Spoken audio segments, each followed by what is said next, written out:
Bueno, esta es la segunda parte, como dije recién. Voy a hablar un poco de la resistencia peronista. Básicamente la resistencia peronista empieza como una especie de respuesta en base a los constantes ataques que recibían los locales y las bases y las unidades básicas del peronismo durante la dictadura militar.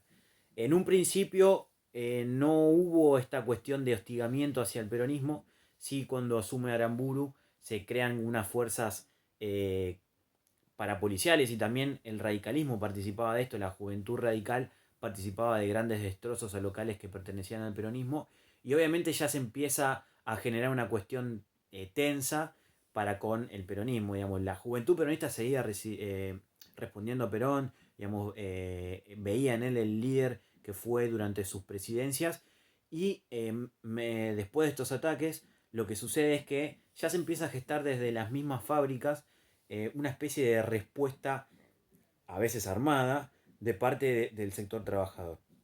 Como ustedes vieron en el video, ya en las fábricas se empezaba a ver algunas medidas de respuesta, aunque sea leves, digamos.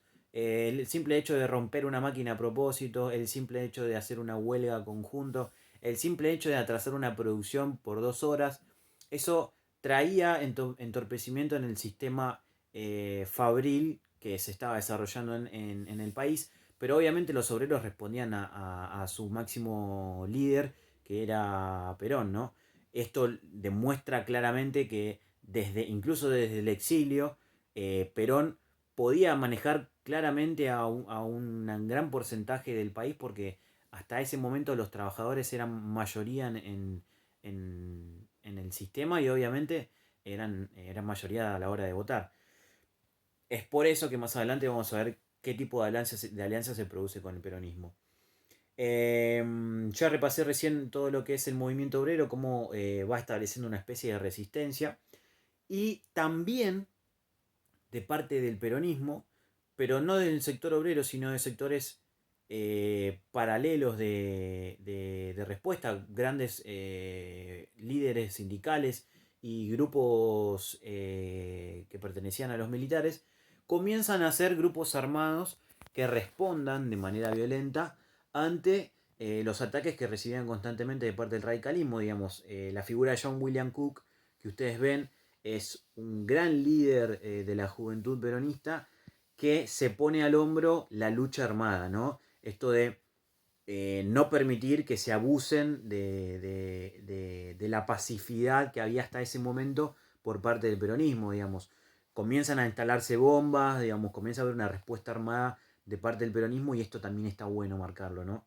Cerca de 1956 se produce el segundo levantamiento armado, el primero fue en el 55, fue un intento de parte de algunas milicias que todavía respondían al peronismo, eran rebeldes llamados en ese momento, y en el 56 Valle intenta hacer otro golpe armado, intenta tomar los grandes bastiones militares, uno en La Plata, el otro en la ESMA, que es la Escuela Mecánica de la Armada.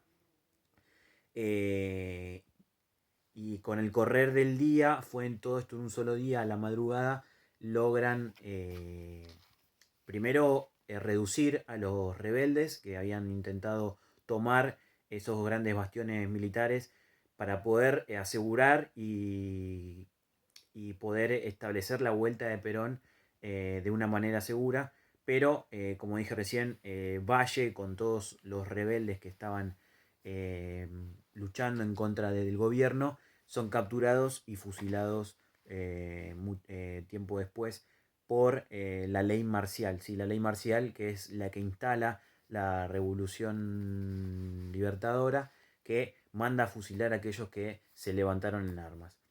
Después del fusilamiento, claramente hay una señal de parte del peronismo de calmar las aguas y de tratar de establecer un canal de diálogo de manera política para con aquellos que buscaban acercarse un poco más a Perón.